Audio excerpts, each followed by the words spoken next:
Hola, buenas tardes a todos y todas. Es un gusto volvernos a encontrar aquí en el Seminario Permanente de Antropología del Derecho, el SPA, que como saben es un esfuerzo colaborativo entre el Colegio de Jalisco, el Foro Latinoamericano de Antropología del Derecho, la Escuela Nacional de Antropología e Historia y el Colegio de San Luis. Y pues estamos muy contentos y contentas porque en esta primera sesión tenemos grandes invitados e invitadas a quienes apreciamos mucho, pues forman parte de nuestro Foro Latinoamericano de Antropología del Derecho. Y en esta ocasión, la sesión se titula La experiencia actual de los juzgados indígenas de Puebla. Y nuestros ponentes serán Adriana Terben, Gabriel Tolentino y Anaid Sierra, y nuestra comentarista de la sesión será Laura Romero. Agradezco al Colegio de San Luis por el apoyo técnico que siempre nos brinda. Y bueno, voy a permitirme presentar a nuestra primera ponente. Como sabemos es muy breve la presentación y no hace justicia a sus currículums, pero bueno, solamente para poner en contexto su participación. Presento a la doctora Adriana Terben Salinas, quien es profesora investigadora en la Facultad de Filosofía de la Universidad Autónoma de Querétaro. Cuenta con estudios de maestría y doctorado en Antropología Social por el Centro de Investigaciones y Estudios Superiores en Antropología Social, el CIESAS.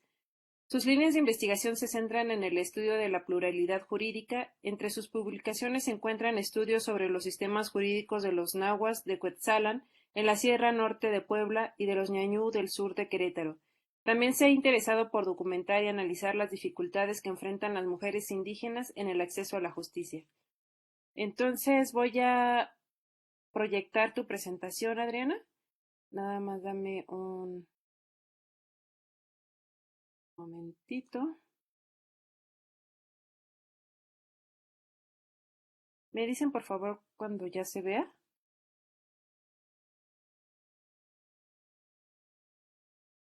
Ya se ve. Perfecto. Adelante, por favor. Bienvenida. Gracias, buenas tardes. Gracias por la invitación al, pues a participar en este seminario que ya, pues ya tiene sus años, ¿no? Y que, bueno, siempre es importante tener un espacio aquí y bueno, es un gusto estar compartiéndolo ahora con Anaíd y con Gabriel, con quien estuvimos realizando pues un diagnóstico sobre los juzgados indígenas en Puebla. Y bueno, pues ahorita ya cada uno de nosotros les compartiremos un poco la experiencia resumida, claro está, de ellos. Pero bueno, en mi caso me tocó trabajar con el juzgado indígena que se ubica en el municipio de Cuetzalan del Progreso, en Puebla. ¿Le pasas a la siguiente, por favor? Y bueno, como unos antecedentes generales y que nos servirán para contextualizar todos estos juzgados de los que vamos a hablar ahora, pues comentar que estos se crean en el año 2002. Fue por medio de un acuerdo de pleno que presentó el entonces presidente del Tribunal Superior de Justicia, el magistrado Guillermo Pacheco Pulido, y bueno, pues fue un acuerdo de pleno que él presenta y bueno, apegándose al artículo 17 de la Constitución, al primero y al segundo, igual de la Constitución, pues hablaba sobre el derecho al acceso a la jurisdicción del Estado y cuando se trata de pueblos indígenas o de población indígena, pues a los sistemas normativos y a todas aquellas garantías que justo en este año pues estaban empezando a reconocer, ¿no? Si recuerdan, pues un año antes se dio la reforma constitucional al artículo segundo y bueno, a partir de ahí es que se desprende pues una serie de requerimientos para que las distintas entidades federativas del país pues empiecen a realizar reformas en materia indígena y bueno, Puebla arranca con la creación de estos juzgados. El día de hoy les vamos a hablar de 4 de ellos.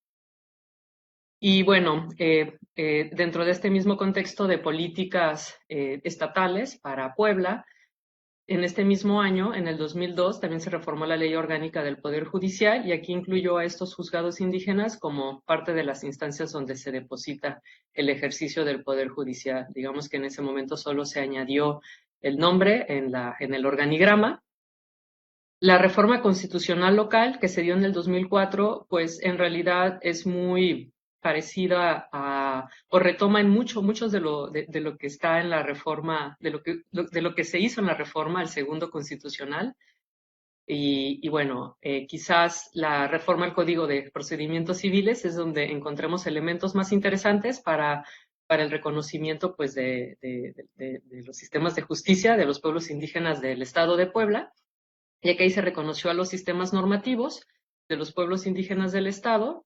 Y también un dato interesante y que irá saliendo posteriormente es que se les reconoció como un medio alternativo a la justicia ordinaria, como prácticas, usos, costumbres, tradiciones y valores culturales de los pueblos y comunidades indígenas. Entonces, bueno, reconocerlos como medios alternativos de resolución de conflictos, pues vamos a ver también qué implicaciones va a tener ya en la parte más operativa. Y ya en 2011, varios años después, se crea la Ley de Derechos, Cultura y Desarrollo de los Pueblos y Comunidades Indígenas del Estado de Puebla. Bueno, digamos que con toda esta reforma en materia indígena, pues un poco lo que hemos visto y a partir de los análisis también empíricos que hemos hecho, pues es que más que políticas de reconocimiento como tal, los hemos ubicado más como de oficialización de la justicia indígena, ¿no? Y ahora, bueno, en un momento irá saliendo porque lo podríamos estar considerando de esta manera. Pasamos a la siguiente.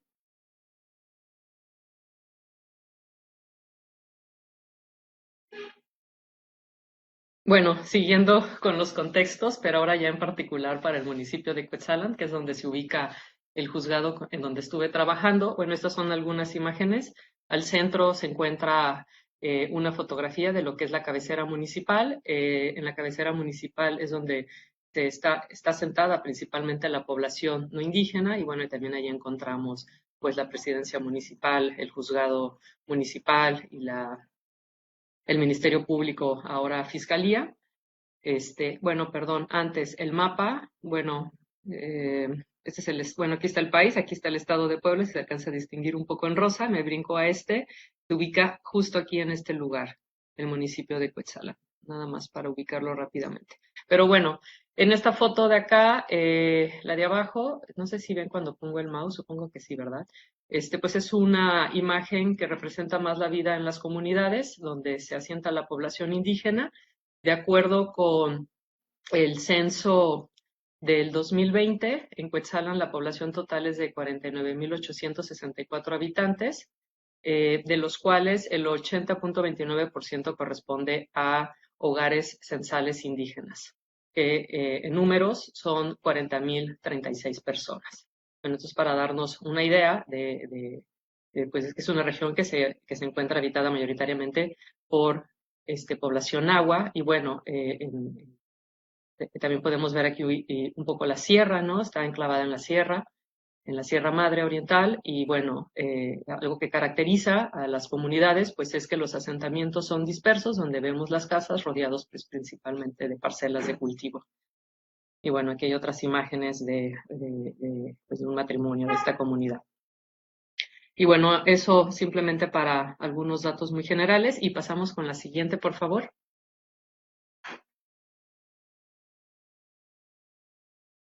Y bueno, una vez que el Estado de Puebla, ¿no? Por medio del Tribunal Superior de Justicia, cuando crea estos juzgados, el primero que se instaló fue el juzgado que se ubica en el municipio de Cuetzalan. Esta instalación, pues lo que observamos es que implicó una serie de confusiones, ¿no? En relación con la práctica de la justicia que se venía llevando a cabo ahí por medio de las autoridades tradicionales, que en este caso son los jueces de paz.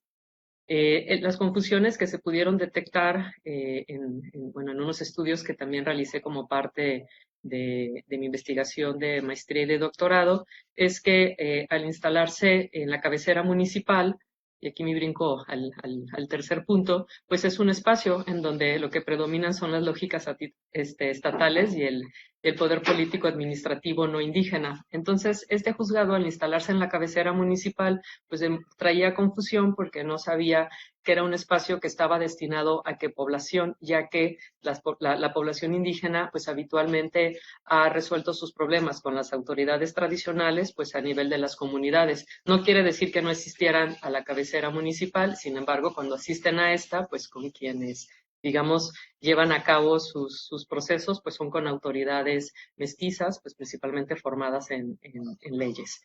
Entonces, esto en un primer momento, la ubicación del juzgado en un espacio que no es, que es predominantemente mestizo, pues también generó una serie de confusiones en esto, de tal manera que fue importante en un primer momento en su instalación empezar a trabajar y tratar de ubicarlo como una instancia de justicia indígena. Este trabajo lo llevaron a cabo las organizaciones indígenas, ya que Cuetzalan se caracteriza por tener un proceso organizativo que ya desde finales de los 80, de la década de los 80, principios de los 90, empezó a conformar organizaciones que ya para este entonces pues ya estaban bastante consolidadas, ya tenían una presencia importante a través de la realización de distintos proyectos y bueno, entonces ellos en muchos empezaron a hacer cargo de darle a este juzgado pues pues un lugar y también buscaron que fuera un espacio que efectivamente atendiera a población indígena a partir de sus lógicas culturales. Y bueno, el punto del medio que tiene que ver con el estilo procedimental, pues si recuerdan, al inicio les hablaba que el Código de Procedimientos Civiles reconoció a los usos, tradiciones y costumbres como un medio alternativo. Entonces también mucho de lo que sucedió en el juzgado indígena es que parecía que era un centro de mediación y no como tal una instancia de justicia. Eso también fue parte de las contradicciones que se iban ahí generando, ¿no? Entre distintas nociones de autoridad, justicia y derechos, ya que no era fácil distinguir si se trataba de una autoridad como un juez o de un mediador. Cosa que también, en el caso del juzgado indígena de Cuetzalan, las organizaciones que se involucraron para apropiarse de este juzgado empezaron también a trabajar. Y para esto podemos pasar a la siguiente diapositiva. Lo que hicieron fue llevar a cabo pues una serie de actividades para darle un sentido a este juzgado indígena. Como ya mencioné, pues sí llevaron a cabo un proceso de apropiación del juzgado. Para esto, en un primer momento, se acercaron a hablar con el que era el presidente municipal, y que a la fecha es el presidente municipal quien está a cargo de este espacio. Y digamos que en ese momento y hasta ahora, pues se les concedió que ellos se ocuparan, digamos, del nombramiento de lo que es el juez, el suplente en todo caso. Sin embargo, se puede ver que es una concesión regulada, ya que el tema, por ejemplo, de la administración de recursos para infraestructura, materiales y también sueldos, pues sigue estando en manos de la administración municipal. Es decir, que la autonomía que se les brindó, pues no incluyó la autonomía relacionada con el ejercicio de financiero. Las organizaciones que se acercaron para tratar bueno, para apropiarse de este juzgado, conformaron un consejo. Entonces, este consejo, a la fecha, está conformado por personas que provienen de organizaciones como son la Tacachihualis, como son la Masehualcihuamej, como es el CAMI, y también incorpora a autoridades que en sus comunidades, pues, tuvieron distintos cargos, como es juez de paz, pero también otros cargos no necesariamente relacionados con la impartición de justicia, como es el juez de paz, pero sí otras personas que en su comunidad pues, se les ha reconocido por trabajar en beneficio de sus localidades. Y bueno, este espacio a través del tiempo, que bueno, estamos hablando del 2002, ¿no? Hacia ahora, pues ha venido llevando a cabo este proceso para darle una identidad propia y también ha sido un espacio muy interesante para que estas organizaciones pues continúen planteando distintas demandas, aunque claro que para este caso en particular pues serán aquellas demandas que están más relacionadas con la impartición de justicia indígena. ¿Podemos pasar a la que sigue? Y bueno, entre ello, lo que hicieron para poder darle pues un sentido propio a este espacio, pues fue la actualización de prácticas tradicionales. Como les decía, las experiencias de impartición de justicia pues se ubican en las comunidades, más no en la cabecera municipal. Entonces aquí fue retomar lo que fue el sistema de cargos, que es la manera en cómo se organiza en las comunidades. Y de esta forma, estas personas que han ocupado sistemas de cargo, pues son las que han conformado el consejo, pero también de estas personas es donde han salido los candidatos para ocupar el cargo de juez indígena y de suplente.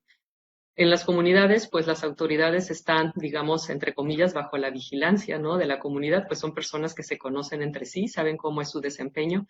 Y en la cabecera municipal, digamos que se perdía esta parte, lo cual brinda, pues, bastante respeto y legitimidad. Es a partir de reconocer de manera directa lo que hacen. Entonces, para poder solventar esto, el juzgado indígena pues se conformó con personas de las distintas comunidades.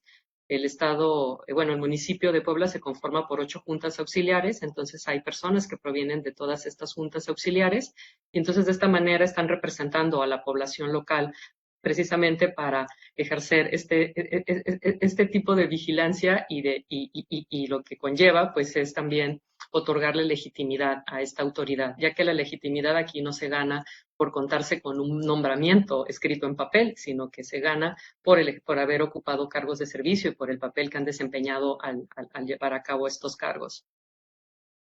Y bueno, entonces ha sido responsabilidad de este consejo, pues,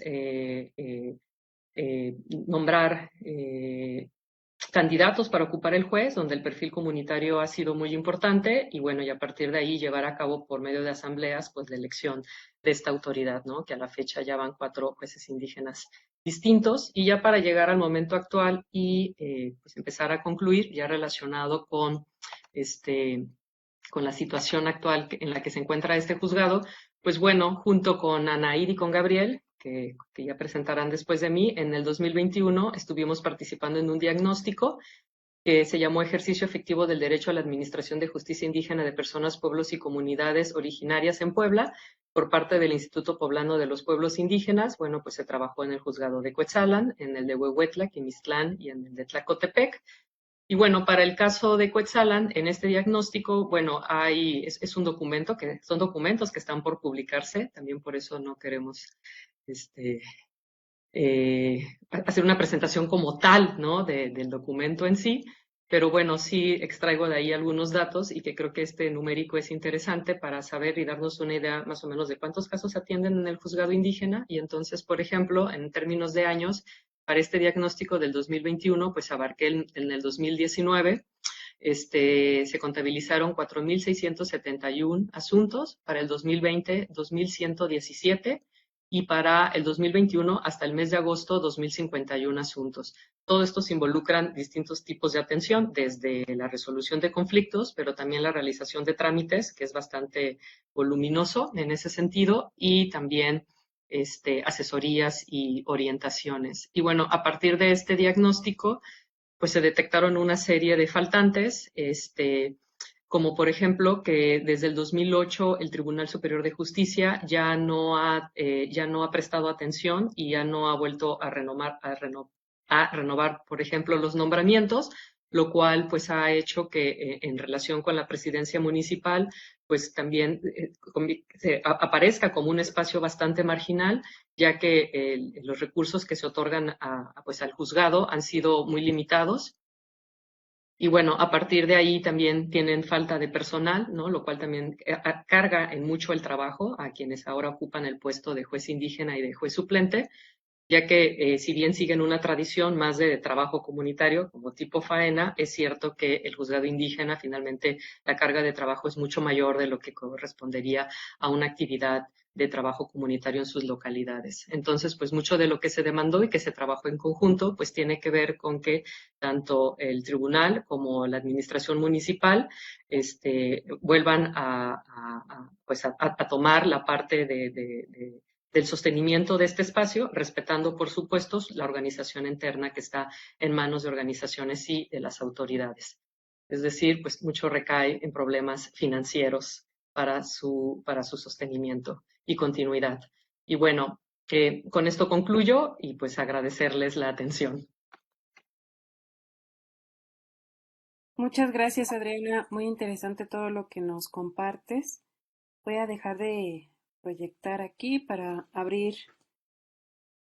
la presentación de nuestro siguiente ponente. Y bueno, eh, me permito presentar a Laura Anaíd Sierra Fajardo.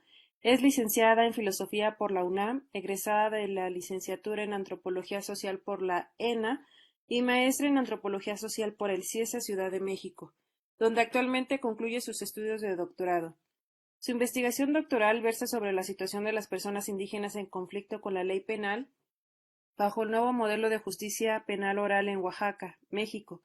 Desde 2013 ha estudiado las prácticas jurídicas de comunidades totonacas en la Sierra Norte de Puebla. Forma parte del Grupo Interinstitucional de Estudios y Acompañamiento a los Juzgados Indígenas del Estado de Puebla con sede en la UAM, Xochimilco. Es integrante del Foro Latinoamericano de Antropología del Derecho, Sección México, donde coordina el Grupo de Trabajo Justicias y Pueblos Indígenas, JUSPI. Ha impartido talleres y conferencias a operadores de justicia para el fomento de la defensa legal intercultural. Entre sus publicaciones más recientes está el libro Una justicia con rostro y corazón, Sembrando paz en el juzgado indígena de Huehuetla, publicado por la UNAM, Pezacatlán en 2021, entre diversas publicaciones, y ha sido profesora de asignatura en la Escuela Nacional de Antropología e Historia y actualmente imparte la materia de Derecho Indígena en la licenciatura en Derecho adscrita a la Universidad Autónoma de Ciudad de México, Campus Cuautepec. Entonces, voy a proyectar la presentación de Anaid. Me informan, por favor, cuando ya se vea. Y okay. ¿Ahí ya se ve? Ya. Ok. Adelante, por favor. Les recuerdo que tienen hasta un máximo de 15 minutos. Adelante, por favor. Muy buenas tardes, agradezco a todas y todos por haber asistido a esta presentación.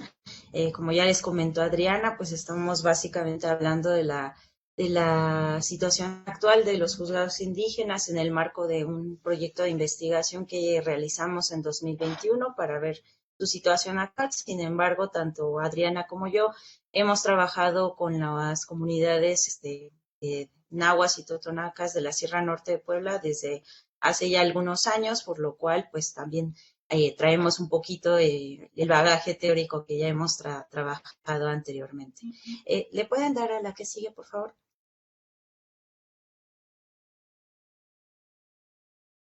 Como ya les comentó Adriana, el marco en el que se inscriben estos juzgados, pues yo me voy a enfocar más que nada a la experiencia particular del juzgado indígena de Huehuetla, y también hablar un poco de las cuestiones teórico-metodológicas con las cuales trabajamos estos diagnósticos. Voy a hablar justo de esto porque tengo entendido que por ahí hay algunos estudiantes también que nos están viendo de algunas instituciones, del Rosario Castellanos, de la UACM, y pues la intención es en que estos virtual. Voy a profundizar un poco más sobre. Anaí, disculpa. Pero bueno, esperemos que sea de utilidad. Estamos escuchando cortado, Anaí. Tal vez si pudieras apagar tu cámara. Primero,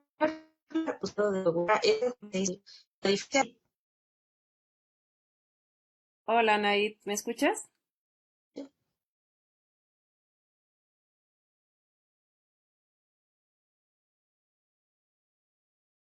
Hola.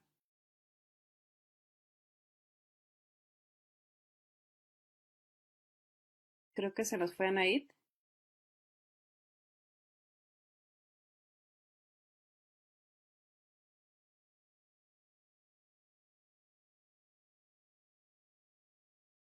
Hola, Anaí, ¿me escuchas? Hola, hola. Ya se regresó la red. Creo que hubo una falla técnica ahí. Bueno, retomando,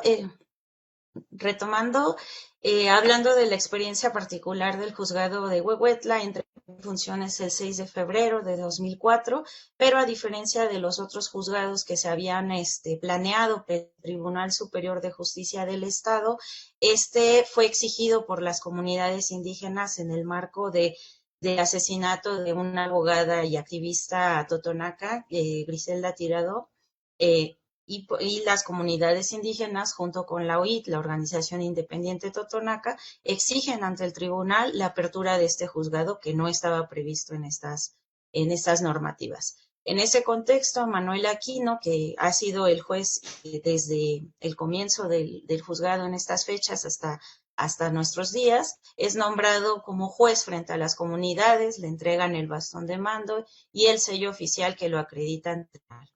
Esto, sin duda, pues fue toda una modificación simbólica y material para las comunidades, dado el racismo prevalente en el cual pues no se consideraba las justicias indígenas, ¿no? Entonces, de alguna manera, el juzgado, aunque condicionaba la existencia de las prácticas jurídicas totonacas, pues sirvió como un espacio para poder revitalizar algunas de ellas y también generar ciertas estrategias de uso de la ley, que más adelantito les voy a comentar.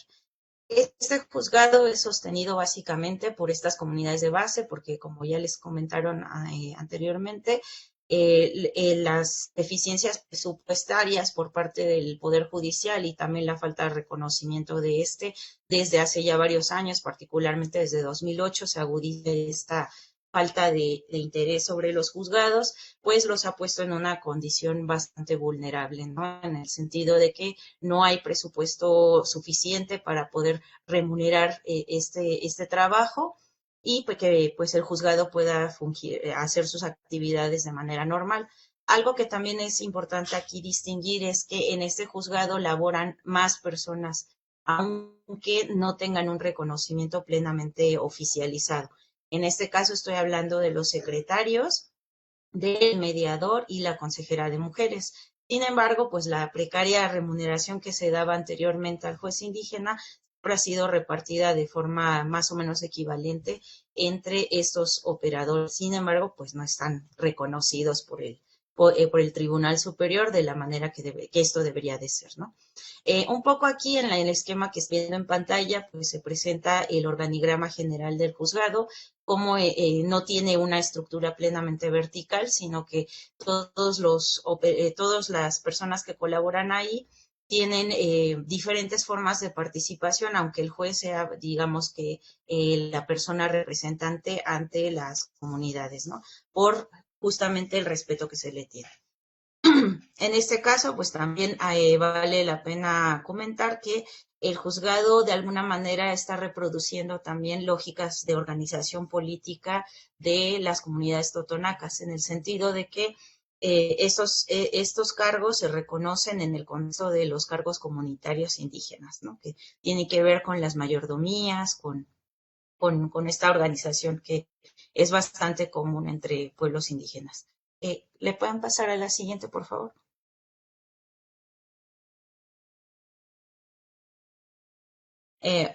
Un poco hablando de los conceptos que utilizamos para hacer los diagnósticos, si bien pues en este caso no se trataba de hacer una investigación como tal de corte antropológico, sino más bien analizar cuál era la eficacia y la eficiencia de estos juzgados en el contexto del acceso a la justicia para la población indígena, pues cabe resaltar que hemos recuperado justamente algunos conceptos de la sociología jurídica, de la antropología jurídica, para poder entender esta eficacia y esta eficiencia desde un contexto particular y desde su propia realidad compleja, ¿no? Esto en función de que, pues generalmente en la política pública, casi siempre los diagnósticos se hacen en función de conceptos como eficiencia y eficacia, pues anclados a las cuestiones más cuantitativas que se pueden verificar sobre ellos, ¿no? Qué tantas personas atienden, qué número de municipios atienden, etcétera, ¿no?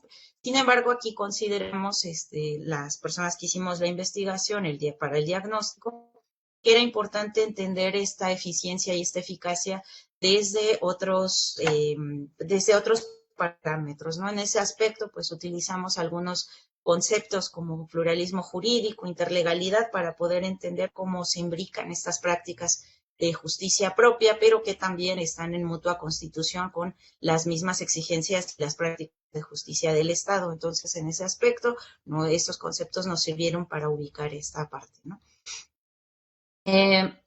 Básicamente los diagnósticos se persiguió buscar cuál era esta eficiencia, esta función del juzgado dentro de este campo social específico, donde hay pues relaciones interétnicas entre población mestiza y población indígena que pues no están lejos de tener ciertas tensiones y ciertas problemáticas en particulares que se manifiestan justamente en los problemas jurídicos que se resuelven en los juzgados, ¿no?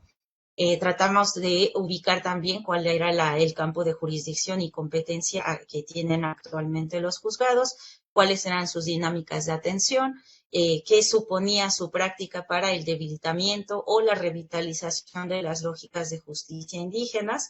Aquí también vale la pena recalcar que aunque se digan que son juzgados indígenas como tal, pues esta idea de que estén determinados también por muchas de las lógicas que son impuestas desde el Superior de Justicia y el aparato estatal, pues no corresponden así tal cual a las lógicas de justicia comunitarias, pero sí tienen un espacio donde a veces se revitalizan y a veces también pues entran en conflicto y algunas cuestiones pues se van debilitando también. También otra cosa que nos interesó buscar era las relaciones que establecen, al menos para el caso de Huehuetla, estas relaciones que establece el juzgado con otras instancias de procuración de justicia, en el entendido de que esto pues puede coadyuvar o puede amenazar justamente el acceso a la justicia para las personas indígenas, ¿no? El hecho de que haya competencia o incluso indiferencia o falta de coordinación entre las instancias que hay en el municipio o en la región para poder atender a la población indígena, pues genera necesariamente un problema.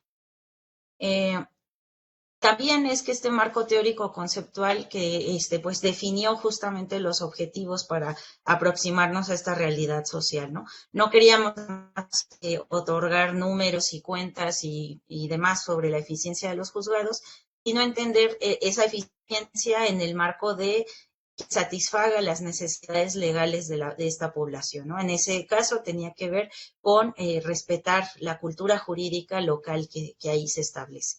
En esa función, pues era que estábamos ponderando esta eficacia o ineficacia que pudieran presentar. También hicimos en colaboración con el licenciado Pedro Valencia, que trabaja también en el juzgado indígena, tratamos de confeccionar un marco normativo donde se otorga sustento legal a las conclusiones y recomendaciones que emitimos a partir de estos diagnósticos. Y finalmente, pues tratamos de configurar un marco metodológico que define la aplicación de ciertos métodos, ¿no? En este caso, ¿para qué nos sirvieron las técnicas etnográficas? Para poder ubicar justamente esa eficacia de esas prácticas de justicia en particular. ¿Le pueden pasar a la siguiente, por favor?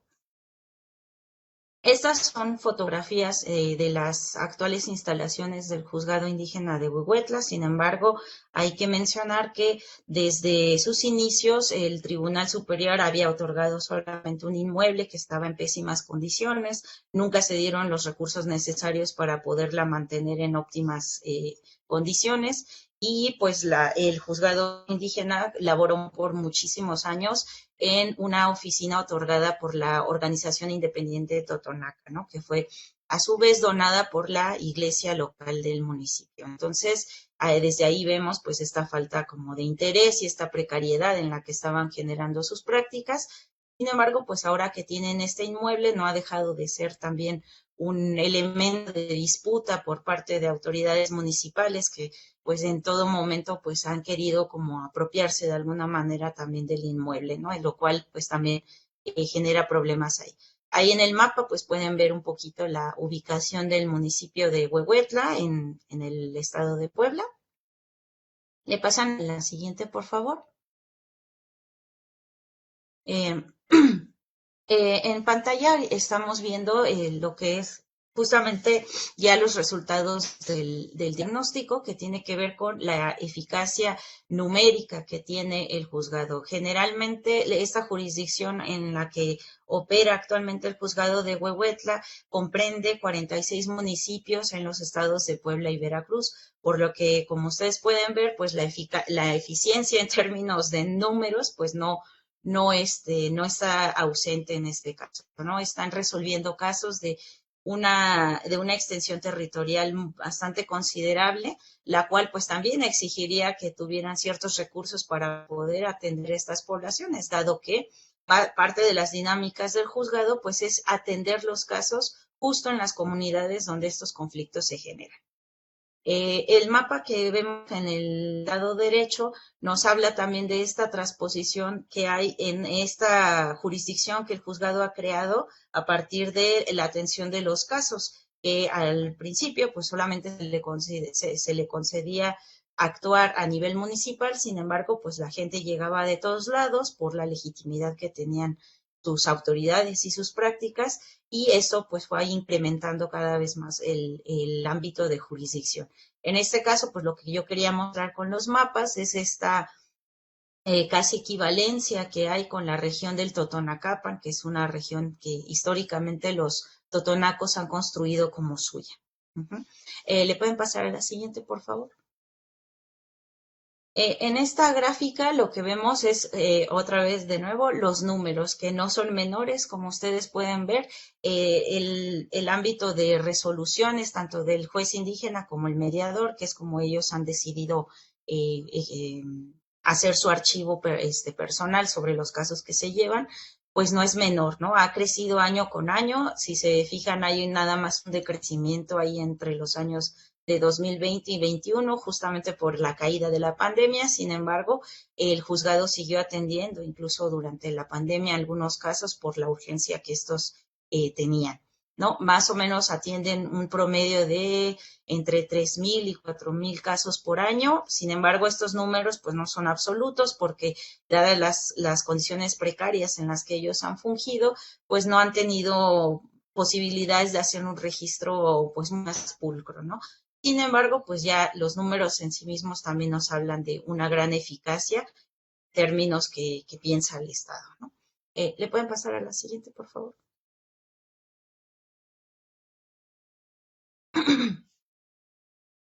Aquí en esta pequeña tabla, lo único que quería mostrar es justamente esta transposición que hay de los cargos comunitarios que se tienen en la región, y cómo estos se traslapan o se manifiestan en el organigrama mismo del juzgado, ¿no?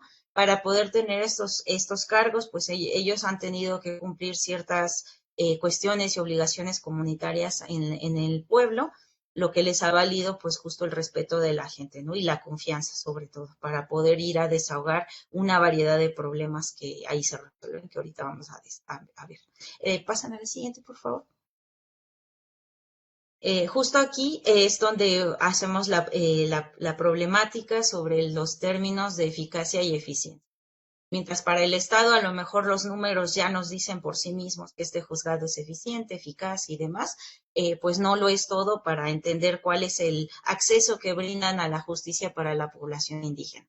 En este caso, pues lo único que aquí quiero mostrar con la tabla y la gráfica que están viendo en pantalla es el tipo de materias o tipo de casos que ellos llevan. Claro que esta es una clasificación un tanto artificial, en tanto que no es como el derecho estatal, que tiene materias familiar, mercantil, etcétera, sino que ahí pues se resuelven conflictos que pueden involucrar varias materias, ¿no? En ese aspecto, pues nada más es con mero interés explicativo mostrarles que resuelven casos de diversa índole, ¿no? Tanto que podrían considerarse de todas las materias que tiene el derecho estatal. Y en la gráfica del lado derecho, pues nos habla justamente de la cultura jurídica local que se maneja en la resolución de las disputas, y que en no pocas ocasiones se ve reflejada en las prácticas jurídicas del juzgado, ¿no? En este caso, pues es importante considerar que las justicias indígenas, aunque no prescinden totalmente del uso de documentos escritos, puesto que el tribunal a veces también lo impone, y también ellos han tenido cierto uso estratégico de estos documentos, pues también se materializan a partir de ciertas concepciones de justicia, ¿no? En este caso, de la confesión pública, que es necesaria para poder dirimir los conflictos, la reparación del daño y la cuestión del perdón. ¿Le pasan a la siguiente, por favor? Y bueno, ya para finalizar, porque ya me queda poco menos de 2 minutos, nada más quisiera hablar un poco sobre las conclusiones y las recomendaciones que se hacen con este diagnóstico. Si bien la intención fue un poco mapear la situación actual de este juzgado, pues no ha estado exento de ver ciertos patrones que se han reproducido históricamente desde su creación, ¿no? Esto tiene que ver con la falta de interés que tiene el Tribunal Superior de otorgar los nombramientos necesarios que se requieren para poder operar como juez indígena, como mediador o como mediador en el caso del juzgado de Huehuetla, lo que pone pues en desventaja a los operadores de justicia, ¿no? Y siempre hay esta incertidumbre de que puedan mantener esa legitimidad ante sus comunidades. Aún así, el juzgado ha logrado mantener esta legitimidad que también se ha visto un poco precarizada o amenazada por esta falta presupuestaria, ¿no? Como mencionamos, pues el Tribunal Superior no ha garantizado puntualmente un presupuesto suficiente para estos juzgados para que puedan laborar y en no pocos casos han tenido que recurrir al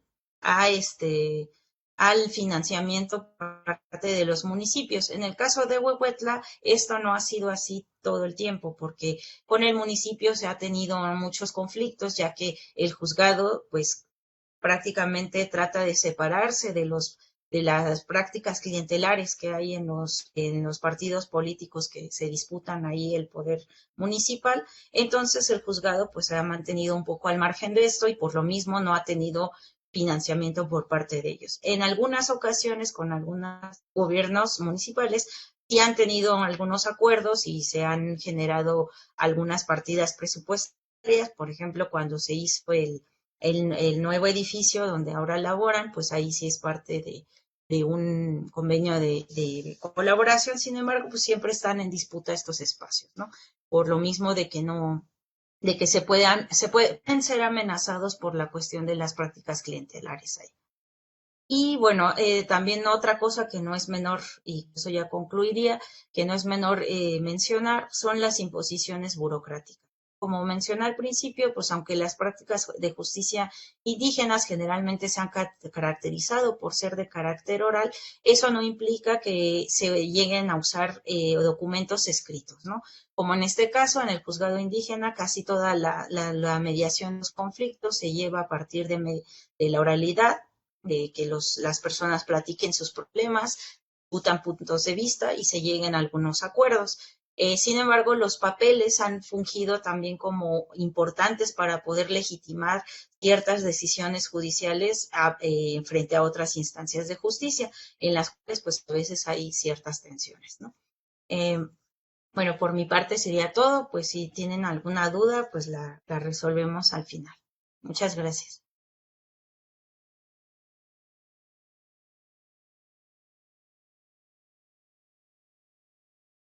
Muchas gracias, Anaí, por tu presentación. Sin duda van a estar interesantes las preguntas y la retroalimentación. Voy a presentar a nuestro siguiente ponente. Denme un segundo, por favor. Presento a Gabriel Tolentino Tapia, quien es licenciado en Sociología y maestro en Ciencias Sociales y Humanidades, doctorante en Antropología en el Centro de Investigaciones de Estudios Superiores en Antropología Social, el CIESAS, sede Ciudad de México. Los temas de trabajo de Gabriel son discapacidad, comunidad y cultura sorda, estudios urbanos. Su texto académico más reciente se titula Personas sordas ante la injusticia oral, representaciones e interacciones sordo-oyente en el espacio judicial, escrito en coautoría con Anaíd Sierra.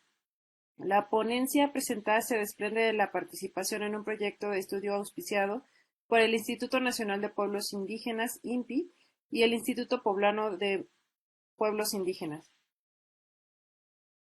Voy a abrir tu presentación, Gabriel. Dame un segundo.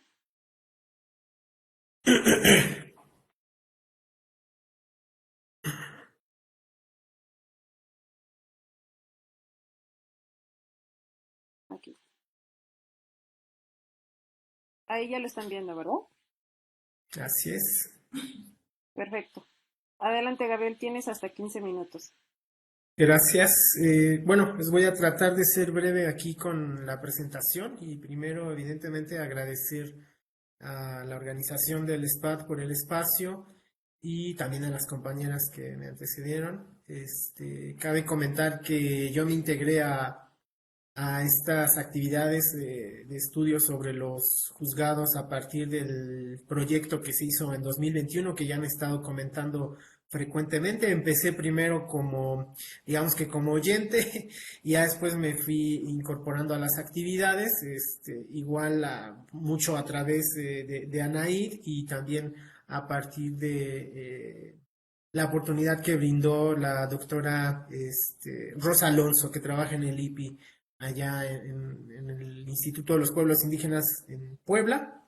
Y bueno, fue la manera en la que pude apoyar, sobre todo a partir de la presencia, el conocimiento de dos juzgados indígenas, el de Quimixtlán y el de San Sebastián Tlacotepec. Entonces lo que voy a tratar de hacer un poco es ir comparando algunas de las actividades, funciones y situaciones que digamos, revelan lo que se hace en ambos juzgados, y obviamente ustedes van a poder ir comparando con lo que ya Anaid y Adriana dijeron, ¿no? Entonces, la que sigue, de favor. Hice por ahí un cuadrito. Ah, bueno, esto es algo previo, también ya muy rápido, ¿no? Ya hablaron cómo es que se instalaron los juzgados. Nada más aquí con este mapa yo quería recalcar que, bueno, hay una primera, cuando se instauran o se quieren instaurar estos juzgados, se establece dónde podrían estar ubicados, y el criterio que se definió en ese momento por el Tribunal Superior de Justicia fue específicamente demográfico, ¿no? Es decir, donde hubiese una importante presencia de comunidades y de personas indígenas, se consideró que deberían de estar alojados. Finalmente no fue así. El que prevalece pues desde la idea original con el tribunal es el de Cuetzalan, y los demás pues se fueron integrando, ¿no? Ya por ahí Anaid nos comenta cómo es que surge por una iniciativa local el de Huehuetla, y en los que yo comento, que es el de Quimixtlán y el de Tlacotepec, también surgen después, ¿no? Es decir, no forman parte de la idea original, y tiene que ver mucho con disposiciones locales, ¿no? O sea, mucho es lo que dice por un lado el tribunal, pero por otro, lo que yo vi en estos casos es qué se ofrecía, digamos, localmente, ¿no? ¿Cuáles eran las posibilidades de instaurar los juzgados? Y creo que esto tuvo un peso importante, ¿no? Mucho asociado también a la presencia y al peso en ambos casos, pues, de los ayuntamientos, ¿no? Entonces, la que sigue. Y bueno, este sí es el cuadro comparativo que les comentaba. Yo lo veo como una especie de proceso de municipalización de estos juzgados, y lo pongo entre comillas porque no es un proceso que se da, digamos, desde la norma escrita. Es decir, cuando el tribunal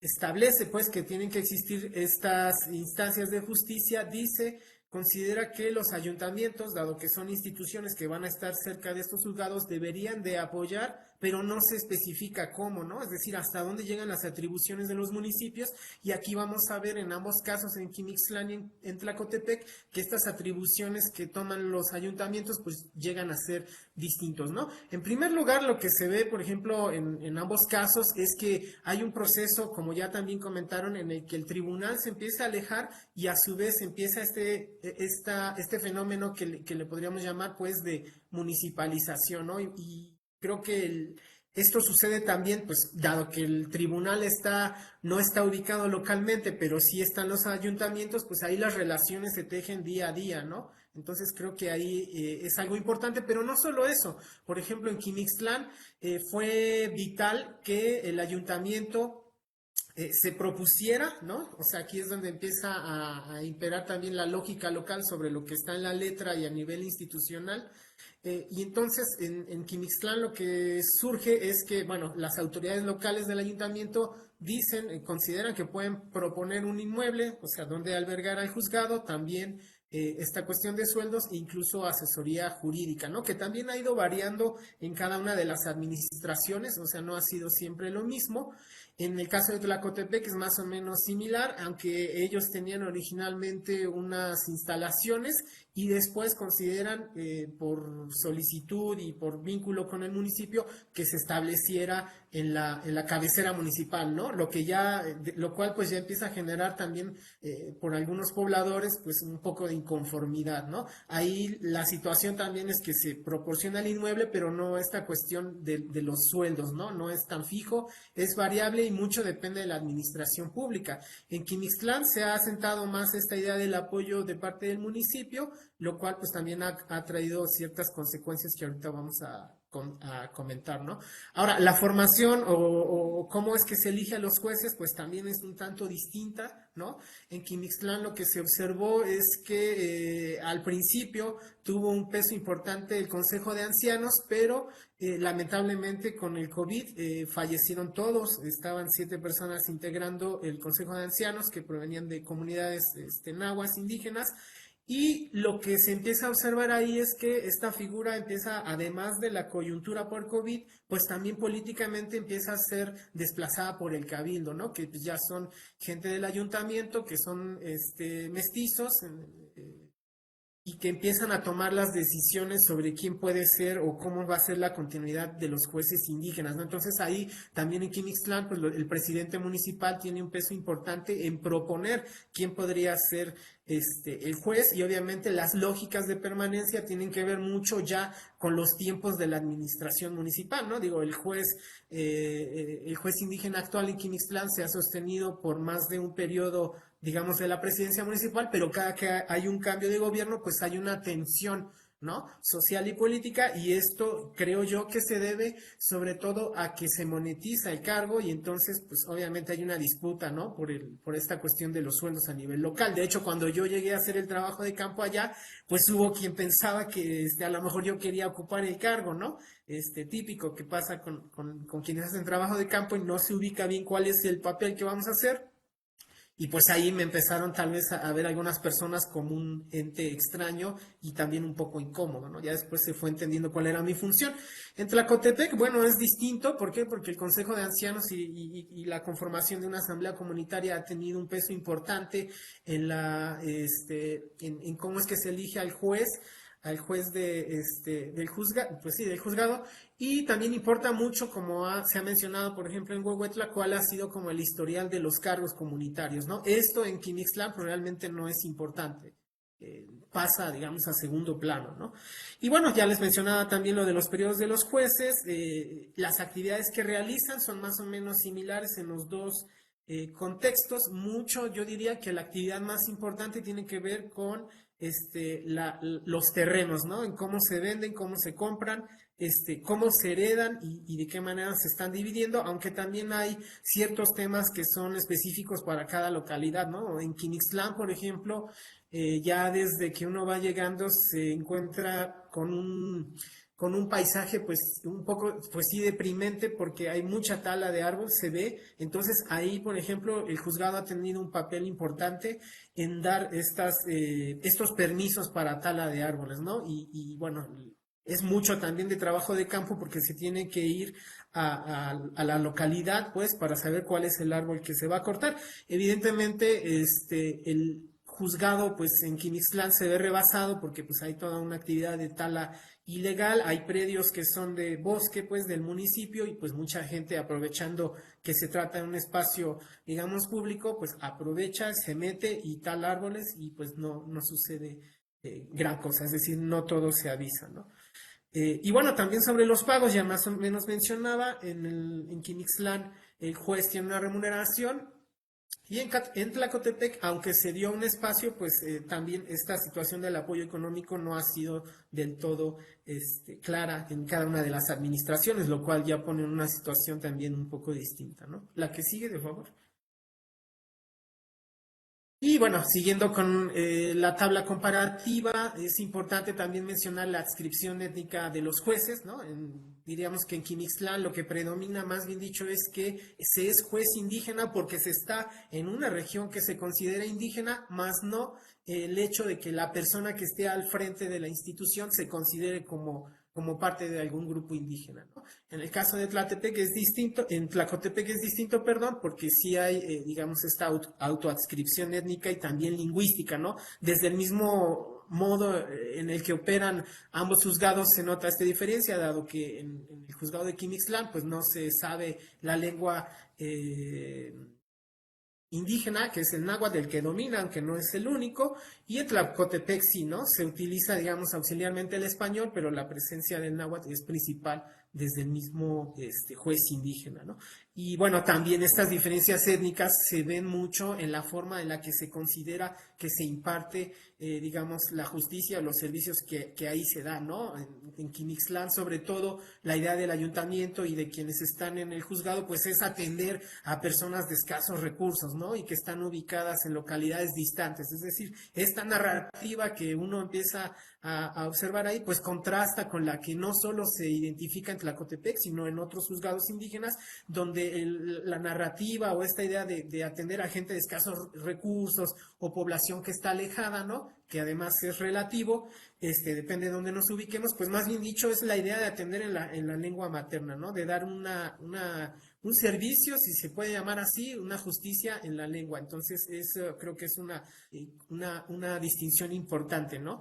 Y bueno, pues las problemáticas de ambos juzgados, muchos las comparten. En Quimixtlán lo que el juez comenta es que falta mucha difusión, en muchas localidades no se sabe qué se hace, este tema también del transporte para las diligencias, el juez también considerando su posición que ha ido aprendiendo sobre la marcha en Quimixtlán, mucho comentaba que lo que se necesita es capacitarse en leyes, ¿no? Ahí a diferencia, por ejemplo, de Quimixtlán, pues han tenido mucho el apoyo de un juez municipal que es un abogado y que ayuda en muchos temas, ¿no? Además, mucha carga también se divide porque en Quimixtlán, por ejemplo, materias que son de orden familiar, pues se delegan o se llevan al ámbito del DIF, ¿no?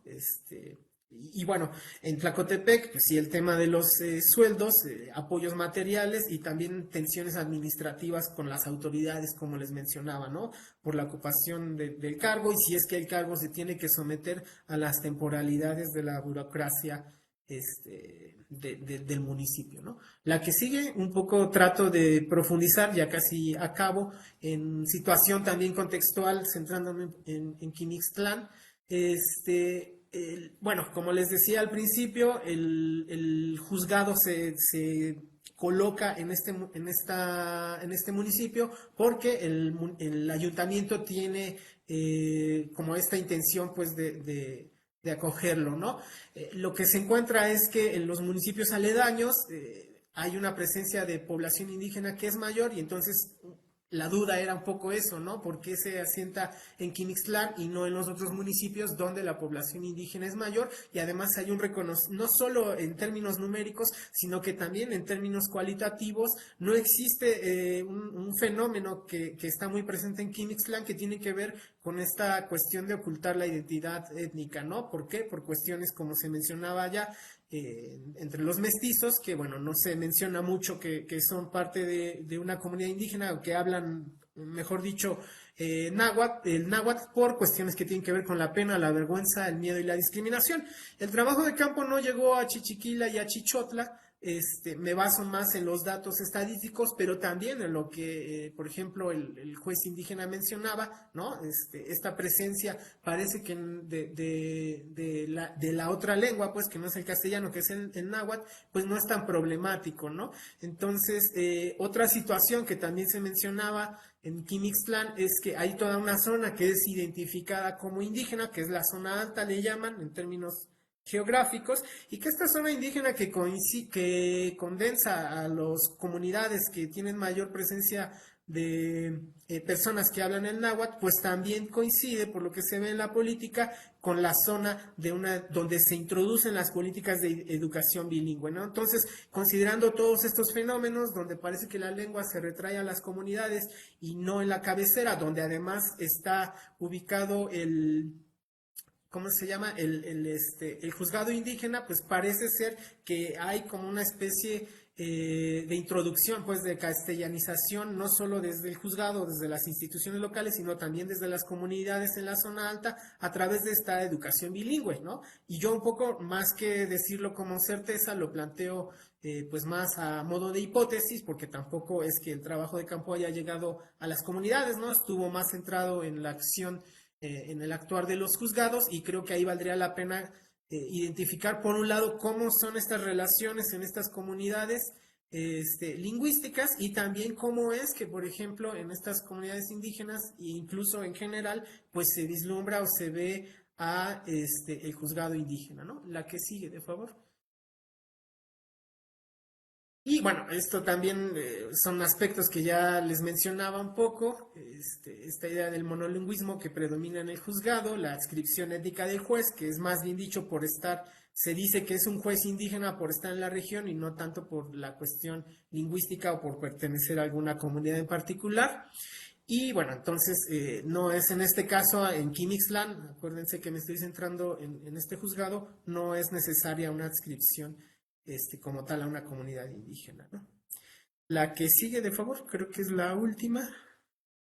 Y por otro lado, también señalar, ¿no? Más allá de esta cuestión étnica, cuáles son, digamos, en Quimixtlán, igual como sucede en Tlacotepec, pues aspectos de orden comunitario y las formas en las que se establece justicia. Creo que hay una importante presencia de la oralidad, por ejemplo, y la resolución, no solo de problemas que son individuales, sino también que son colectivos y que tienen que ver mucho con las actividades de la región, ¿no? Que son rurales, son campesinas, y entonces habría que considerar ahí si no es necesario, además de pensar que son, por añadidura, juzgados indígenas, pensar también en esta disposición, en esta cuestión que tiene que ver con la actividad rural agrícola, ¿no? Entonces ahí me parece importante eso, considerar estos aspectos más allá o aunado a la cuestión lingüística, ¿no? Y creo que es la última. Bueno, lo que les mencionaba, esta cuestión del diálogo, otro aspecto importante en Quimixtlán es que la presencia del juzgado indígena permite reducir no solo distancias, ¿no? Para no ir a otras localidades a tratar de resolver los problemas, sino que también hace mucho este juzgado, igual como pasa en Tlacotepec, resolviendo problemas que permiten que no lleguen a las instancias mayores, ¿no? Entonces, esta idea, como ya se mencionaba hace un momento, de eficacia y eficiencia también se tendría que considerar para estos dos juzgados, ¿no? En Tlacotepec es incluso más visible porque, a diferencia de Quimixtlán, donde se cuenta con el DIF y hasta hace poco tiempo estaba un juez municipal, pues en Quimixtlán no existen todas estas figuras, lo cual quiere decir que en el juez indígena de allá, que además trabaja solo, a diferencia del de Quimixtlán, que ha tenido apoyo de distintas personas, pues tiene mucho más trabajo, ¿no? Y hace el trabajo de otras instituciones. Creo que la que sigue proyecta un poco, pues, qué es lo que hace, por ejemplo, se hace en Quimixtlán, ¿no? Por un lado, tenemos delitos registrados en las fiscalías, que es lo que compete al Estado, y por otro lado, tenemos actividades que son precisamente del juzgado indígena de Quimixtlán, ¿no? Entonces, como se puede observar, aunque no son mecánicamente equiparables, hay muchas cosas que, por ejemplo, realizar un contrato de compraventa o de posesión o demás, pues permite aminorar la carga al Estado, ¿no? Por ejemplo, en el despojo de terrenos o en el allanamiento, y así nos podríamos ir con esta lista, ¿no? En delitos que tienen que ver en violencia familiar o abuso sexual, amenazas, pues también el juzgado, tanto en Quimixtlán como en Tlacotepec, tienen mucho que hacer. Y creo que ahora sí ya era la última. Ah, bueno, son como comentarios finales. Ya les decía un poco adelantando esta idea de juzgados rurales campesinos, y bueno, problemas generales son esto, que se esté monetarizando el puesto y la dificultad de bajar recursos para el tribunal. Y bueno, también estas implicaciones que hubo por la pandemia, que se vieron sobre todo en Quimixtlán por el fallecimiento del Consejo de Ancianos, ¿no? Y ahora sí. Muchas gracias, Gabriel. Voy a permitirme leer la síntesis de nuestra comentarista. Ella es Laura Romero, quien egresó de la licenciatura en Etnohistoria en la Escuela Nacional de Antropología e Historia, la ENE, en 2001.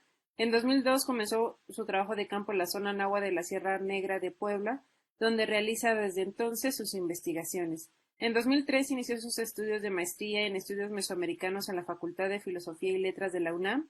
En ese mismo año recibió el Premio Nacional Fray Bernardino de Sahagún, que otorga el Instituto Nacional de Antropología e Historia junto con Conaculta a la mejor tesis de licenciatura en Antropología Social y Etnología.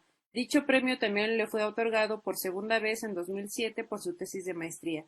En 2006 ingresó al doctorado en Antropología del Instituto de Investigaciones Antropológicas de la UNAM, del cual egresó en 2011, mismo año en que ingresó al Sistema Nacional de Investigadores. De 2015 a 2020 dirigió un proyecto financiado por CONACYT para comprender las categorías indígenas sobre la discapacidad, específicamente en la niñez náhuatl de la Sierra Negra de Puebla. El propósito de esta investigación fue comprender las consecuencias de estas categorías en la relación de los pueblos indígenas con el Estado mexicano. Además de lo anterior, por sus intereses en la justicia, inició un proyecto para describir la situación de la población indígena privada de la libertad en el Estado de Puebla, proyecto con el cual inicia una nueva etapa de su trayectoria académica. A la par de lo anterior, ha escrito 3 libros y coordinado 2 más, publicado numerosos capítulos de libros y artículos académicos. Bienvenida, Laura, y te cedo el micrófono. Adelante, por favor. Hola, pues muy buenos días, bueno, ya tardes a todos y a todas. Pues obviamente, ¿no? Empezar con el agradecimiento al seminario y específicamente a Anaid por invitarme a comentar pues estos documentos de los cuales ya han estado hablando quienes pues estuvieron detrás de su elaboración. Y bueno, yo leí, ¿no? Los 4 textos, como escucharon en la presentación ahorita de mi trabajo. Tengo pues 2 décadas conociendo la realidad del sureste poblano, específicamente Tlacotepec, de Díaz, y justo cuando estaba leyendo el documento de Tlacotepec, me acordé mucho, ¿no? De ese edificio viejo, abandonado, que estaba enfrente del Hospital Integral, y pues leyendo el documento vinieron como muchos de esos recuerdos de ese edificio que efectivamente durante muchísimos años pues estuvo prácticamente abandonado, ¿no? Voy a escribir un texto muy chiquito también como para no extenderme mucho y también para dejar espacio a las preguntas que sé que hay en la transmisión de Facebook y que creo que también es importante que puedan pues interactuar con quienes han escrito. Entonces, bueno, voy a ir como leyendo, ¿no? Algunas cosas que la revisión de estos materiales pues me hicieron pensar y que completé ahorita mientras escuchaba tus intervenciones, ¿no? Bueno, creo que una de las cosas más importantes de estos 4 diagnósticos es que tocan uno de los tantos ejes que ejemplifican la relación que las personas, las comunidades y los pueblos indígenas establecen con el Estado, que es justamente el acceso a la justicia y el papel que los sistemas jurídicos indígenas tienen en él. Este conjunto de estudios que a la vez conforman un grupo es muy interesante porque leyendo uno por uno, ¿no? Como que uno puede ver las particularidades de la región donde estos juzgados están ubicados, pero cuando se leen en conjunto se toma como una visión más amplia de toda una realidad, ¿no? Entonces es como bien interesante cómo constituyen un cuerpo de diagnósticos, pero también la lectura individual nos da elementos muy específicos, ¿no? El conjunto de estos estudios, que como les decía conforman un grupo, muestran las particularidades regionales y tiene un ambicioso propósito, ambicioso en el mejor de los sentidos, pues apuntan a dejar evidencia del papel que los juzgados tienen en el debilitamiento o en la revitalización de los sistemas jurídicos indígenas, los cuales, como debemos sospechar y como ya escuchamos ahora que los presentaron, no se limitan a lo que sucede dentro de esos espacios, sino que justamente lo que sucede dentro de los juzgados, pues es resultado de un montón de cosas que suceden fuera de ellos a nivel local y regional. Hablando en conjunto, los materiales de los cuales se comenta el día de hoy son un valioso ejercicio de síntesis del estado de la cuestión sobre el tema. Hay una síntesis también muy rica, ¿no?, de las normativas vinculadas con el tema, los conceptos y marcos teóricos que sobre este asunto hay. La metodología compartida para el estudio de los casos permite también tener un marco de referencia para el conjunto mismo y al mismo tiempo permite destacar las especificidades de cada región. Es como muy pertinente, ¿no?, cómo comparten un marco conceptual, una metodología, y cada uno después se va nutriendo como de cosas más específicas, pero al mismo tiempo, como insisto, es algo que se nota mucho en el trabajo en conjunto, se decantan las particularidades de cada región. Estas particularidades es muy notorio cómo derivan de elementos históricos, políticos e incluso ambientales y que por supuesto repercuten en el funcionamiento de cada juzgado. Clarísimo ejemplo de ellos son los casos de Cuetzalan y Huehuetla, donde existe una fuerte presencia de las instituciones de prestigio de las comunidades, por ejemplo el Consejo de Ancianos y las mayordomías, o por el contrario, el caso de Tlacotepec, que como les decía es el que conozco muy bien, donde desde hace muchos años estas instituciones se hallan debilitadas, lo que ha facilitado los procesos que justo Gabriel nos presentó hoy de municipalización. Me llama mucho la atención cómo aparece el Consejo de Ancianos en el caso de Tlacotepec, pero yo en 20 años jamás he visto ese consejo, ¿no? Sería como muy interesante ver a quiénes estaban haciendo referencia, porque justamente pues en los 20 años que llevo ahí no ubico a esta institución, está como muy debilitada, al grado que no aparece, ¿no?, como en mis registros etnográficos. Y por el otro lado, cuando mencionan el tema de la faena, ¿no?, en Tlacotepec, pues yo vi muchísimas veces a las mujeres, sobre todo ellas, haciendo faena, ¿no? Entonces es interesante y creo que tiene mucho que ver con lo que Gabriel dijo, ¿no?, de cómo nos miran cuando llegamos y que etnográficamente sabemos, ¿no?, que de cómo nos están leyendo va a depender mucho de lo que dicen, ¿no?, o nos dejan ver de sus prácticas cotidianas, sobre todo cuando los juzgados, como podrán ver cuando estos textos se publiquen, pues se vuelven cotos de poder.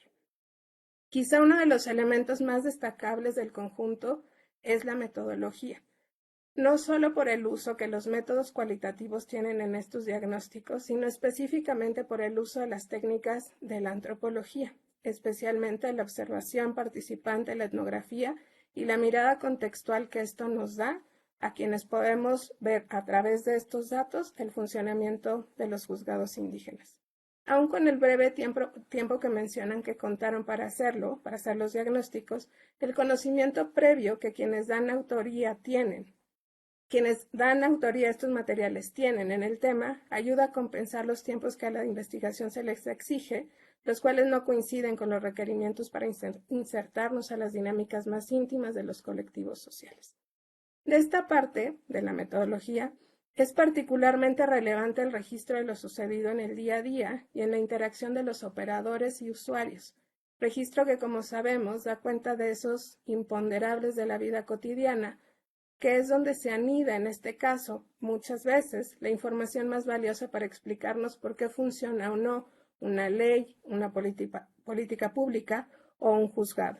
Pues como sabemos, lo que nos falta para erradicar de raíz las estructuras que vulneran no solo son leyes, sino reformas mucho más íntimas, como explica Liliana Fiolmata en un texto que me parece fascinante y que tuve presente durante la lectura de los informes que presentamos hoy. Un texto que habla sobre los prejuicios inconscientes y el acceso a la justicia en el caso de Puerto Rico. Pues son estas acciones cotidianas y normalizadas las que imposibilitan que una persona náhuatl, totonaca, mazateca, enguiva o mestiza acceda efectivamente a la justicia o que los sistemas jurídicos indígenas sigan, se nos diga que no, subordinados a la justicia ordinaria del Estado. Me parece importante destacar que el material del cual hablamos hoy, que aunque en el material se mencione, y cito, que en el caso de los juzgados indígenas es importante reconocer que aunque son instituciones que formalmente son parte del aparato institucional ordinario del Estado, operan bajo principios normativos y lógicas distintas a las del derecho estatal, ofreciendo una justicia más cercana a la cosmovisión e intereses de la comunidad. Y termina la cita. Un elemento importante para la reflexión y que a mí me estuvo dando vueltas todo el tiempo mientras lo leía, y que vemos también en el caso de los hospitales integrales con medicina tradicional, hermanos gemelos, casi cuates, de los juzgados indígenas, es qué efectos tiene en el control de aspectos centrales para la autonomía de los pueblos indígenas, la institucionalización de las formas en que administran justicia o atienden las enfermedades y los nacimientos. En el caso de las parteras con las que yo trabajé durante mucho tiempo en Tlacotepec, por ejemplo, se ha anulado casi por completo sus funciones en los ciclos de vida e incluso se ha criminalizado y sancionado a las mujeres y familias que aún buscan el uso de estos recursos. Me queda esa pregunta, ¿no? O sea, como a nivel más general, ¿qué pasa cuando se institucionalizan estos procedimientos? Por otro lado, la lectura de estos materiales no solo se vuelve recurso fundamental para funcionarios, estudiantes e investigadores sobre el tema, sino un material central para entender las formas en que las comunidades indígenas existen en medio de su diferencia. ¿Cómo ubican el papel que el ser humano ocupa en el cosmos? Un cosmos terriblemente complejo, cuya cualidad fundamental se determina por la forma en que establecemos las relaciones con otros, y el papel que, por ejemplo, las emociones como el enojo, la muina, la envidia o la justicia tienen no como una cualidad simbólica de sus cosmovisiones, sino como actos que crean realidades para las personas que las viven y sus familias, mismos que coexisten con la falta de recursos, la corrupción, el clientelismo, la impunidad, que forman parte de las condiciones en las cuales las comunidades y pueblos indígenas tienen para también apropiarse de las instituciones y seguir haciendo comunidad. Me parece fundamental también las preguntas que se generan a partir de estos diagnósticos. Por ejemplo, la vivencia de la burocracia en clave indígena, el uso de las lenguas indígenas, el papel que la idea de servir y de trabajar tienen la reputación de quienes son elegidos como jueces indígenas y que en el caso de Cuetzalan, presentado por Adriana, resulta tan importante también en los procesos de vigilancia de quienes trabajan en y para el juzgado, o el papel que las luchas locales tienen para que organizaciones de base, como en el caso de Huehuetla, tengan en su existencia. Además de todo esto, uno de los elementos importantes que podemos rastrear al revisar los materiales, las materias que abordan los juzgados, es que muchos de ellos están relacionados con actas de compraventa, establecimientos de linderos, arrendamientos y temas familiares. Si bien es cierto, puede tener que ver con su papel de espacios de justicia alternativa y recursos alternos de mediación para despresurizar, ¿no? Como nos mencionó Gabriel, los otros espacios de justicia. Es importante pensar qué nos está diciendo de la vida comunitaria y los cambios producidos por la migración, la llegada de megaproyectos y las crisis económicas. Para finalizar, quisiera comentar que quizá un elemento fundamental para medir la eficacia y la eficiencia de estos juzgados debe estar en la delimitación de las jurisdicciones territoriales. En el caso de Tlacotepec, por ejemplo, región que conozco desde hace mucho tiempo, como ya les dije, es muy notable una de las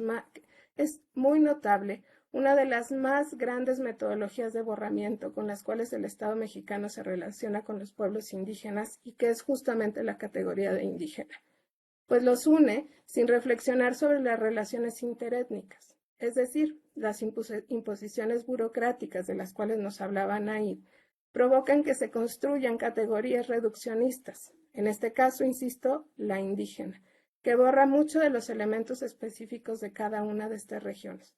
Lo que quiero decir, por ejemplo, es que en el caso de Tlacotepec, nahuas y mazatecos, en toda la región de la Sierra Negra, existe entre ellos una larga y tensa historia de convivencia, lo que se suma a una extensión geográfica inmensa que dificulta que los mazatecos se acerquen al juzgado indígena que está en Tlacotepec. Para finalizar, quisiera decirles que me parece que estos diagnósticos superan por mucho la ubicación del tema en el que ellos mismos se reconocen y se vuelven una radiografía de cada región que será de mucha utilidad cuando estos documentos sean publicados. Y muchas gracias por la oportunidad de permitirme leerlos. Gracias. Muchas gracias, Laura. Sin duda muy complejo todo lo que nos comparten y también muy enriquecedor. Tenemos varias saludos, felicitaciones en el chat que seguramente podrán ustedes leer más adelante. Y voy a compartirles algunas de las preguntas que nos han dejado nuestras participantes en redes, en Facebook específicamente. Y la primera pregunta es ¿cuánto es el monto o salario que se le paga a los jueces o juezas de los juzgados indígenas? La segunda pregunta sería si las resoluciones de los juzgados indígenas causan cosa juzgada o en algunos casos las partes en conflicto acuden por el mismo hecho a un juzgado del sistema oficial. Y la última pregunta sería ¿cuál es la competencia por materia de estos juzgados indígenas?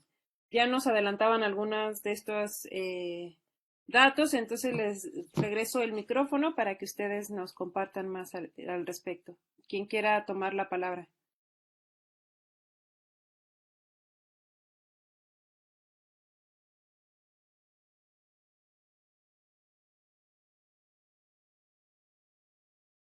Pues no sé si nos vamos en orden, como de la posición. ¿Sí? Bueno, el primero era sobre los salarios, ¿verdad? En el caso del juzgado indígena de Cuetzalan, el salario que han estado recibiendo aproximadamente para el juez indígena ha sido de 3,000 pesos mensuales y en el caso del suplente de 2,000 mensuales, aunque no se mantiene todo el tiempo. Cuando hay cambios de administración municipal, por ejemplo, en lo que se vuelve nuevamente pues a tomar una serie de acuerdos, a diferencia, ¿no?, con otras partes de las regidurías del municipio, el juzgado muchas veces queda, digamos, en el aire, ¿no?, porque no hay una claridad respecto de a quién depende, si del tribunal o del ayuntamiento municipal. Entonces, pero más o menos el salario ha fluctuado en esa cantidad. Aquí el problema es que, por ejemplo, el juez que ha tenido que dejar de trabajar el campo, que es de donde también la mayoría, pues de ahí proviene la mayoría de su sustento, ha tenido que dejar de hacerlo porque el horario en el juzgado es de 8 de la mañana a 4 de la tarde.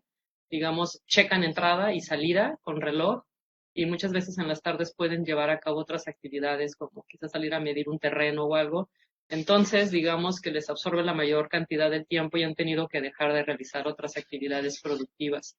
Y claro, y el salario pues no se compara con los otros empleados del ayuntamiento municipal, que eso sí no sé decir cuánto es, pero sí sé que es mucho más alto.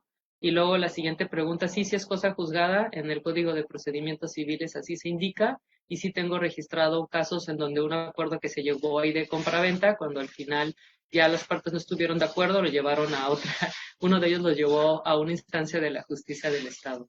Entonces, pero sí es cosa juzgada. También es cosa que la autoridad de la justicia del Estado, que puede ser ahí mismo en el municipio, ¿no? O puede ser en la cabecera distrital, que está en Zacapuastla, esa acta con la que se llegue, pues la tome como tal, ¿no? También va a depender mucho de eso, pero en el Código de Procedimientos Civiles está anotado de esa manera. Y la última pregunta que tenía que ver ¿con qué era? Con la competencia por materia de estos juzgados indígenas. Bueno, no pueden hacerse cargo de aquello que son los delitos oficiosos, por supuesto, y más bien se ocupan de lo que se le denominan pues problemas menores que están definidos por montos, y los montos, ahí la situación, y que es muy ambigua, es de que están señalados para unos juzgados que son los juzgados, ¿cómo se llaman?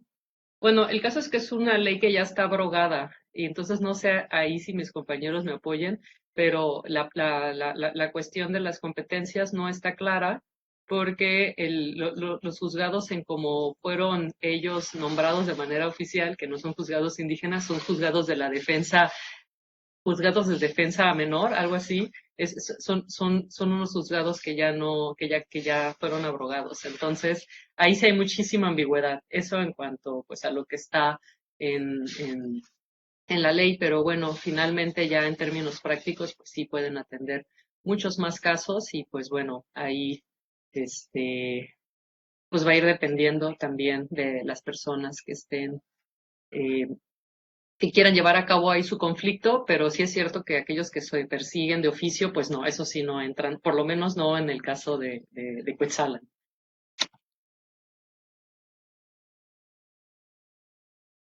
Gracias. Adelante, por favor, Anaid, si quisieras hacer algún comentario. Hola, tengo un poquito de problemas de conexión aquí, de repente se me cortó un poco, no escuché completamente las preguntas, pero por ahí revisé un poquito. Relvan la pregunta sobre las materias que como ya les comentaron, realmente la ambigüedad es lo que ha determinado la práctica de estos, ¿no?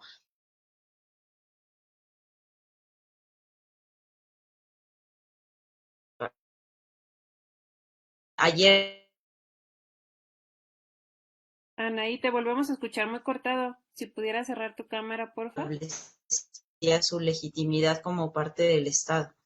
Entonces, bueno, ahí pues no podríamos dar así un dato preciso en ese aspecto, más bien los invitaríamos a que revisaran los documentos una vez que salgan publicados, por si tienen esa duda particular.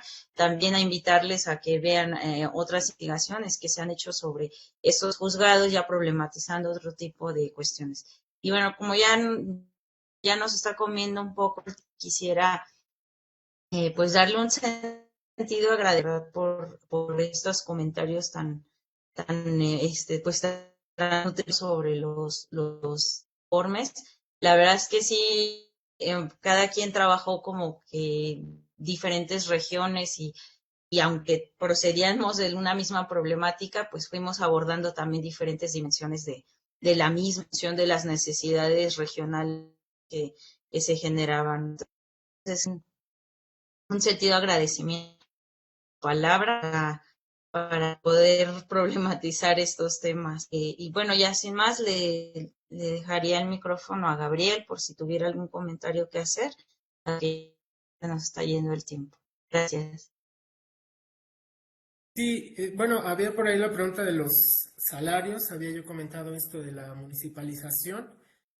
Ha sido variable, pero en Quimixtlán ha tratado de mantenerse más o menos en la misma proporción que a otras personas que están trabajando en el ayuntamiento, pero también ha ido cambiando, ¿no? Es decir, no es un sueldo fijo, puede, no sé por qué sea importante el precio de esto, pero ha ido cambiando, ¿no? 7,000, 8,000 pesos, dependiendo al mes, evidentemente, entonces tampoco es que haya sido una situación fija.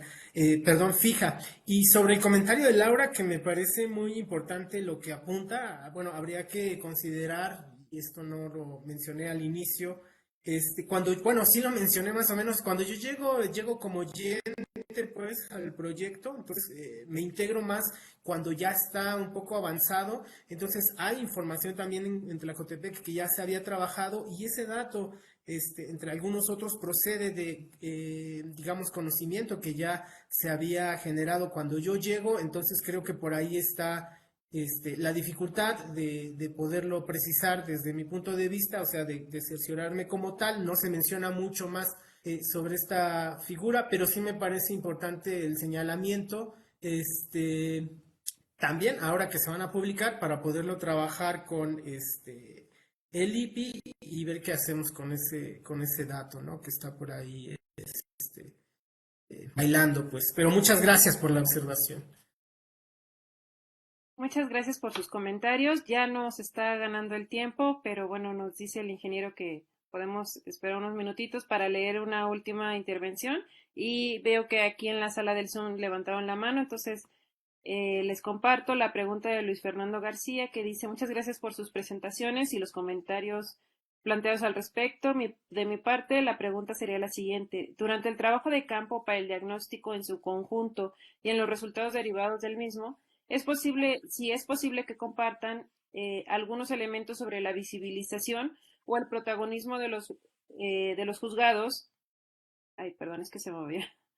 En los juzgados de las y los profesionistas indígenas en el campo del derecho y o como intérpretes, traductores.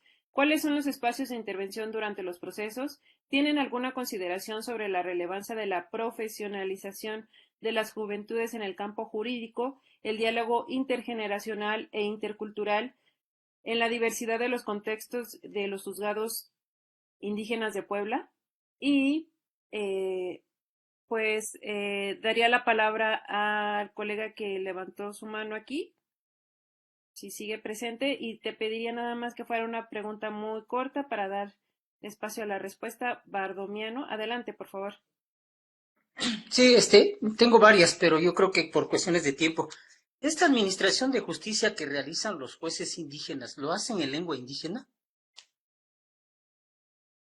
Gracias. Entonces le cedo la palabra si quisieran intervenciones cortas, por favor. Adelante.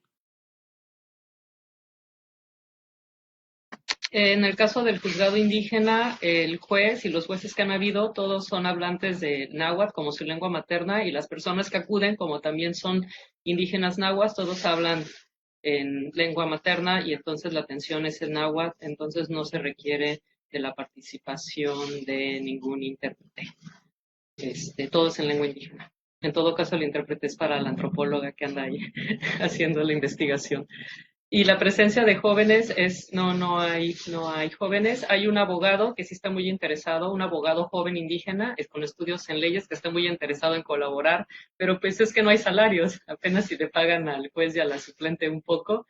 Entonces también es un espacio que pues en términos laborales pues no es atractivo porque pues es una jornada muy larga sin pago. Sí, es muy lamentable, pero fue una de las cosas que en el diagnóstico se solicitan, que pueda haber la participación en este caso, de algún abogado de procedencia indígena, ¿no? Con estudios en leyes, y bueno, sí hay una persona joven que está muy interesada en sumarse, pero hasta ahí van las cosas. No tan profesionalizante como se comentaba en el comentario. Hola, pues bueno, perdón, hola, pues bueno, un poco para tiempo de profundizar sobre dinámicas ya más íntimas, como decía Laura, ¿no? Sobre la implicación de la cultura sobre las resoluciones y demás, pero con base en las preguntas que hicieron, Bardomiano, como siempre te agradezco mucho tu presencia en diversos foros donde siempre haces preguntas muy puntuales. En este caso, el juzgado de Huehuetla y los operadores todos hablan la lengua totonaca. De hecho, ese es un pilar mismo de la misma administración de justicia, dado en Huehuetla, las otras instancias de justicia pues solamente se habla en español, entonces eso ha generado muchos problemas de acceso a la justicia que el juzgado está un poco pues desahogando. Sobre la presencia de personas jóvenes indígenas, particularmente en Huehuetla, se ha generado un proceso bachiller en esta comunidad se creó, que es el CECIC, ¿no? El Centro de Estudios Apoyo, donde pues es un proyecto autogestivo donde se trata de dar otro tipo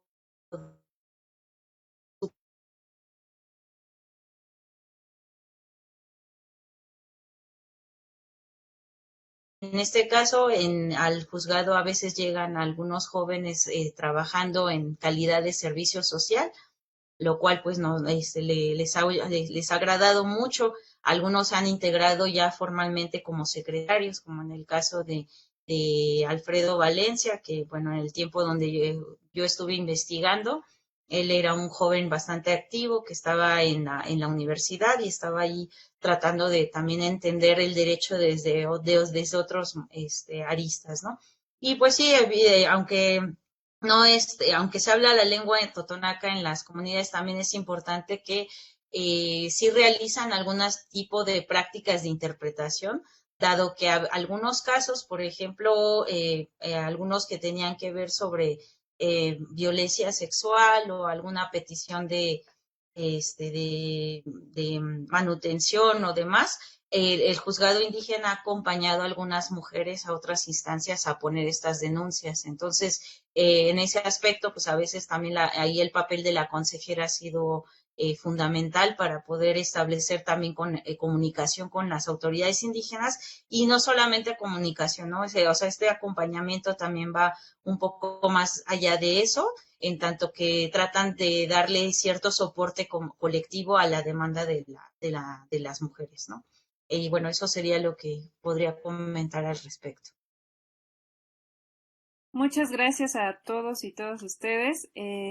Vamos a dar por cerrada esta sesión, sin duda muy interesante. Nos quedamos con varias cuestiones que quisiéramos profundizar, y esto implicará que les volvamos a invitar y ojalá puedan aceptar. Y también recordarles a nuestros participantes que nos siguen en Facebook que varios de los integrantes de esta presentación integran el Grupo de Trabajo de Justicias y Pueblos Indígenas del FLAD, que tiene sesiones propias, entonces seguramente ahí podrán entrar en contacto con las y los ponentes y la comentarista, así que sin duda es un espacio que será muy interesante para quienes tienen pues este interés en este tema. Y bueno, ya para cerrar, el anuncio parroquial de que nuestra próxima sesión es el 29 de marzo, titulada Violencia Institucional. Nos acompañarán dos colegas del FLAD de Argentina, entonces será sin duda muy enriquecedor también la sesión. Muchas preguntas que hacerles, un gran interés en el tema también. Y bueno, cierro la sesión, no sin antes agradecer nuevamente a la doctora Jacqueline Garza, a la doctora Mónica Luna, porque son coordinadoras también de este espacio, el apoyo al ingeniero Carlos Núñez del Colsan, a Diego Valdés, Regina Martínez y Michelle Lomelí, por su invaluable apoyo para sostener este espacio. Les agradecemos mucho su presencia, su participación a las y los ponentes, a nuestra comentarista de lujo, y pues bueno, cerramos esta sesión. Nos vemos el próximo 29 de marzo. Muchas gracias a todos y todas. Hasta luego.